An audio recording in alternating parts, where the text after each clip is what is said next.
DCM DK Shivakumar ನಡೆಯಿಂದ ಕಾಂಗ್ರೆಸ್ನಲ್ಲಿ ಹೊಸ ಚರ್ಚೆ ಶುರುವಾಗಿದೆ. ಹಿಂದೂ ಧಾರ್ಮಿಕ ಕಾರ್ಯಕ್ರಮಗಳಲ್ಲಿ ಭಾಗಿಯಾದ ಡಿಕೆಶಿ ಹಿಂದುತ್ವದ ಜಪ ಮಾಡ್ತಾ ಇದ್ದಾರೆ. ಡಿಕೆ ಶಿವಕುಮಾರ್ ಕರ್ನಾಟಕದ ಶಿಂಧೆ ಏಕನಾಥ ಶಿಂಧೆ ಆಗ್ತಾರೆ ಅಂತ ಬಿಜೆಪಿ ನಾಯಕರು ಹೊಸ ಬಾಂಬ್ ಹಾಕ್ತಾ ಇದ್ದಾರೆ.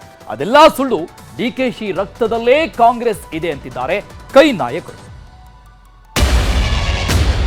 ರಾಜಕೀಯದಲ್ಲಿ ಒನ್ ನೈಟ್ ಅಲ್ಲೇ ಏನೋ ತೀರ್ಮಾನ ಆಗ್ಬೋದು. ಒಂದು ಒನ್ ನೈಟ್ ಇದೆ ನಮ್ಗೆ. I am A Hindu, I am A Born Hindu, I will die as A Hindu.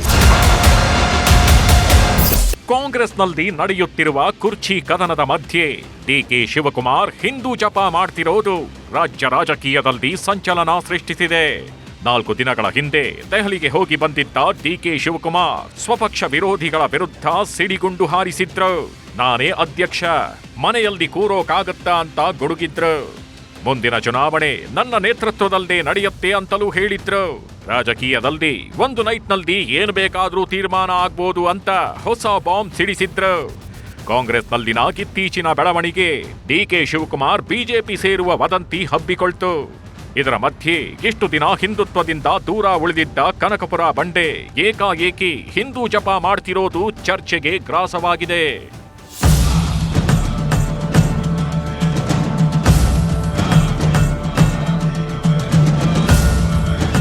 I am a Hindu, I am a born Hindu, I will die as a Hindu. But I love all religion. I love all religion, I respect all religion. I love whichever religion. Congress ಅಧ್ಯಕ್ಷ ಮಲ್ಲಿಕಾರ್ಜುನ ಖರ್ಗೆ ಅವರು ಮಹಾಕುಂಭಮೇಳವನ್ನ ಟೀಕಿಸಿದ್ರು. ಆಮೇಲೆ ಕಾಂಗ್ರೆಸ್ನ ಪ್ರಮುಖ ನಾಯಕರೆಲ್ಲ ಮಹಾಕುಂಭಮೇಳದಿಂದ ಅಂತರ ಕಾಯ್ದುಕೊಂಡಿದ್ರು.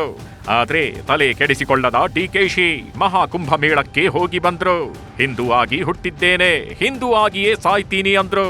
ಇದರ ಮಧ್ಯೆ ಕೊಯಮತ್ತೂರಿನ Isha foundation Mahashivratri ಆಚರಣೆಯಲ್ಲಿ ಡಿಕೆಶಿ ಭಾಗಿಯಾಗಿದ್ರು. ಇದೇ ಕಾರ್ಯಕ್ರಮದಲ್ಲಿ ಕೇಂದ್ರ ಗೃಹ ಸಚಿವ ಅಮಿತ್ ಶಾ ಕೂಡ ಆಗಿದ್ರು. ಇದು ಡಿಕೆಶಿ ಬಿಜೆಪಿ ಸೇರುವ ವದಂತಿಗೆ ಮತ್ತಷ್ಟು ಪುಷ್ಟಿ ಕೊಡ್ತು. ರಾಜ್ಯ ರಾಜಕೀಯದಲ್ಲಿ ಕ್ಷಿಪ್ರ ಬೆಳವಣಿಗೆ ಆಗಲಿದೆ ಅಂತ ಬಿಜೆಪಿ ನಾಯಕರು ಹೇಳ್ತಿರೋದು ಕಾಂಗ್ರೆಸ್ನಲ್ಲಿ ಸಂಚಲನ ಉಂಟು ಮಾಡಿದೆ. ಡಿಕೆ ಶಿವಕುಮಾರ್ ಅವರ ಸಾಫ್ಟ್ ಹಿಂದುತ್ವದ ಬಗ್ಗೆ ಮಾತನಾಡಿರುವ ಕೈ ನಾಯಕರು ಅವರ ಭಕ್ತಿ ಅವರಿಗೆ ಬಿಟ್ಟ ವಿಚಾರ. ಬಿಜೆಪಿಗರೇ ಕಾಂಗ್ರೆಸ್ಗೆ ಬರಲು ಸಜ್ಜಾಗಿದ್ದಾರೆ ಅಂತ ಹೇಳಿದ್ದಾರೆ. ಏನಾಗಿದೆ, ಬಿಜೆಪಿ ಅವರಿಗೆಲ್ಲ ರಾತ್ರಿ ಕನಸು ನೋಡೋದು ಹಗ್ಲು ಕನಸು ನೋಡ್ತಾವ್ರೆ. ಯಾವ ಕಾರಣಕ್ಕೂ ಏನೇನು ಆಗಲ್ಲ. ಈ 5 ವರ್ಷ ಇಲ್ಲ, ಇನ್ನ 15 ವರ್ಷ ಕಾಂಗ್ರೆಸ್ ಸರ್ಕಾರನೇ, ಮುಂದೇನು ಕಾಂಗ್ರೆಸ್ ಸರ್ಕಾರನೇ ಬರೋದು. ಡಿ ಕೆ ಶಿವಕುಮಾರ್ ಬ್ಲಡ್ ಅಲ್ಲೇ ಕಾಂಗ್ರೆಸ್, ಆ ಪ್ರಶ್ನೆನೇ ಉದ್ಭವ ಆಗಲ್ಲ. ಮಾಡಬಾರ್ದಂತೇನೇ ಇಲ್ಲಲ್ಲ. ನಾವು ಈಗಾಗಲೇ ಹೇಳಿದ್ವಿ, ಅವರವರು ಭಕ್ತಿ ಅವ್ರಿಗೆ ಬಿಟ್ಟದ್ದು. ಏನು ಮಾಡ್ಬೇಕು ಅನ್ನೋದು ವ್ಯಕ್ತಿ ಸ್ವತಂತ್ರ. ಅದು ಸೊ ಈಗ ಅವ್ರು ಮಾಡಿದ್ದಕ್ಕೂ ಬೇರೆಯವ್ರು ತಪ್ಪಂತ ಹೇಳಲಿಕ್ಕಾಗೋಲ್ಲ. ಅದು ಅವ್ರವ್ರ ಇಷ್ಟ ಅಂತ ಮುಂಚೆನೂ ಹೇಳಿದ್ವಿ, ಈಗೂ ಕೂಡ ಅದೇ ಹೇಳಿದ್ವಿ. ಪ್ರಯಾಗರಾಜ್ ವಿಚಾರದೊಳಗೆ ಒಬ್ಬೊಬ್ಬರ ಅವರವರ ನಂಬಿಕೆ ವಿಶ್ವಾಸದ ಮೇಲೆ ಅವರ ವೈಯಕ್ತಿಕ ವಿಚಾರ. ಪ್ರಯಾಗರಾಜ್ ನಾನು ದೇವ್ರನ್ನ ನಂಬ್ತೀನಿ, ದೇವ್ರ ನಂಬಲ್ಲ ಅಂತ. ಆದರೆ ಪ್ರಯಾಗರಾಜ್ಗೆ ಹೋಗೋಕೆ ಆಗಲಿಲ್ಲ ನನಗೆ ಅಷ್ಟೇ. ಬೇರೆ ಬೇರೆ ಕಾರಣಗಳು, ಬೇರೆ ಬೇರೆ ಕಾರಣದ ಒತ್ತಡಗಳಿಂದ ಹೋಗೋಕ್ಕಾಗಲಿಲ್ಲ. ಆದರೆ ಪ್ರಯಾಗರಾಜಕ್ಕೆ ಹೋಗ್ಯಾರ ಅಂದ್ರೇ D K Shivakumar B J P ಹೋಗ್ತಾರಂತಂದ್ರೆ ತಪ್ಪಲ್ಲ. ಮಂಗಳೂರು ಕುಕ್ಕರ್ ಬಾಂಬ್ ಬ್ಲಾಸ್ಟ್ ಇಟ್ಟಾಗ ಮೈ ಬ್ರದರ್ ಮೈ ಸಿಸ್ಟರ್ ಅಂದ್ರಲ್ಲ, ಆವಾಗ ಹಿಂದೂ ನೆನಪಾಗಿಲ್ವಾ ಅಂತ ಡಿಕೆಶಿಗೆ ಬಿಜೆಪಿ ಶಾಸಕ ಮುನಿರತ್ನ ಕೆಣಕಿದ್ರು. ಕುಕ್ಕರ್ ಬಾಂಬ್ ಇಟ್ಟಾಗ my brother and my sister Muslims ಅವರು ಅಂತ ಹೇಳಿದ್ರಲ್ಲ, ಆವಾಗ ಇವರು ಹಿಂದೂ ಆಗಿರಲಿಲ್ವಾ? ಸತ್ತಿದ್ದು ಹಿಂದೂಗಳಲ್ವಾ? ಆ ಹಿಂದೂಗಳು ಸತ್ತಾಗ ಇವರಿಗೆ ಕಾಣಿಸ್ಲಿಲ್ವಾ? ಹಿಂದೂಗಳು ಸತ್ತಾಗ ಒಂದು ಮನೆಗೆ ಹೋಗಿದಾರ ಇವರು? ಅದೇ ಮುಸಲ್ಮಾನರು ಸತ್ತೋದಾಗ ಏನಾದ್ರು ಆಯಿತು ಅಂದರೆ ಮೈ ಬ್ರದರ್ ಮೈ ಸಿಸ್ಟರ್ ಅಂತ ಇದ್ರು. ಆ ಅಭಿಮಾನ ಯಾಕೆ ಆವಾಗಿರಲಿಲ್ಲ? ಇವಾಗ ಯಾಕೆ ಆ ಅಭಿಮಾನ ತುಂಬಿ ತುಳುಕ್ತೈತೆ? ಇಷ್ಟೆಲ್ಲ ನಡೆಯುತ್ತಿರೋವಾಗ್ಲೇ ಡಿಕೆ ಶಿವಕುಮಾರ್ ನಿನ್ನೆ ಬಿಜೆಪಿ ಸೇರ್ತಾರೆ ಅನ್ನೋ ವದಂತಿಗೆ ಹಿಂದುತ್ವದ ಜಪ ಯಾಕೆ ಅಂದವರಿಗೆ ನಿನ್ನೆಗೆ ಡಿಕೆ ಶಿವಕುಮಾರ್ ಮಾತಲ್ಲದೆ ಗುಮ್ಮಿದ್ರು. ಆದ್ರೂ ರಾಜ್ಯದಲ್ಲಿ ಕ್ಷಿಪ್ರ ರಾಜಕೀಯ ಬೆಳವಣಿಗೆ ಆಗೋದಿದೆ. ಸಿದ್ದರಾಮಯ್ಯ ರಾಜೀನಾಮೆಗೆ ಅನೇಕರು ಕಾಯುತ್ತಿದ್ದಾರೆ ಅಂತ ಬಿಜೆಪಿ ರಾಜ್ಯಾಧ್ಯಕ್ಷ ವಿಜಯೇಂದ್ರ ಇವತ್ತು ಡಿಕೆ ಶಿವಕುಮಾರ್ ಹೆಸರೇಳದೆ ಕಾಲೆಳೆದ್ರು. ಇನ್ನು ಶ್ರೀರಾಮುಲು ಮಾತಾಡಿ ಕಾಂಗ್ರೆಸ್ ಯಾರನ್ನ ಹೇಗೆ ನಡೆಸಿಕೊಂಡಿದೆ ಗೊತ್ತಿದೆ, ಕರ್ನಾಟಕದಲ್ಲೂ ಮಹಾರಾಷ್ಟ್ರದ ಶಿಂದೆ ಬರಬಹುದು, ಅದೇ ರೀತಿ ರಾಜಕಾರಣ ಆಗಬಹುದು ಎಂದು ಡಿಕೆಶಿ ಹೆಸರೇಳದೆ ಮಾರ್ಮಿಕವಾಗಿ ಹೇಳಿದ್ದಾರೆ.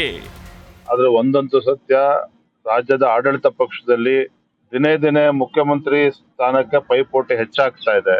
ಸಿದ್ದರಾಮಯ್ಯನವರು ರಾಜೀನಾಮೆ ಕೊಡಬೇಕು, ತಾವು ಮುಖ್ಯಮಂತ್ರಿ ಆಗ್ಬೇಕು ಅಂತೇಳಿ ಅನೇಕರು ಇವತ್ತು ಕಾಯ್ತಾ ಇದ್ದಾರೆ. ನಾನು ಅವತ್ತು ಕೂಡ ಹೇಳಿದ್ದೇನೆ, ರಾಜ್ಯದಲ್ಲಿ ಕ್ಷಿಪ್ರ ರಾಜಕೀಯ ಬೆಳವಣಿಗೆಗಳು ಆಗೋದಿದೆ. ಆ ಮುನ್ಸೂಚನೆಗಳು ನೀವು ಕೂಡ ನೋಡ್ತಾ ಇದ್ದೀರಿ.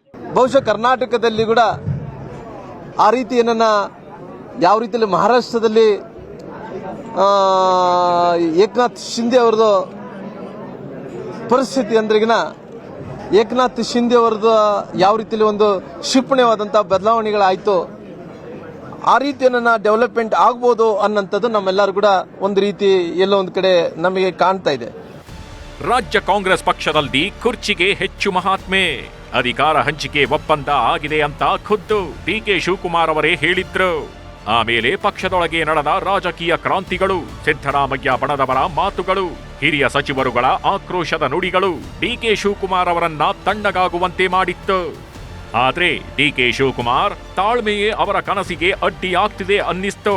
ಆಗ್ಲೇ ಡಿಕೆ ಶಿವಕುಮಾರ್ ದೆಹಲಿಗೆ ಹೋಗಿ ಕೋಪತಾಪಗಳು, ಮನದ ಮಾತುಗಳನ್ನ ಹೊರಹಾಕಿ ಬಂದಿದ್ದಾರೆ. ಜೊತೆಗೆ ಸಂಕಟ ಬಂದಾಗ ವೆಂಕಟರಮಣ ಅನ್ನೋ ಹಾಗೆ ದೇವಸ್ಥಾನಗಳನ್ನ ಸುತ್ತುತ್ತ ಹಿಂದುತ್ವದ ಜಪ ಮಾಡ್ತಾ ಶತ್ರುಗಳಿಂದ ರಕ್ಷಣೆ ಸಿಗಲಿ ಅಂತ ಬೇಡಿಕೊಳ್ತಿದ್ದಾರೆ. Bureau report, news 18.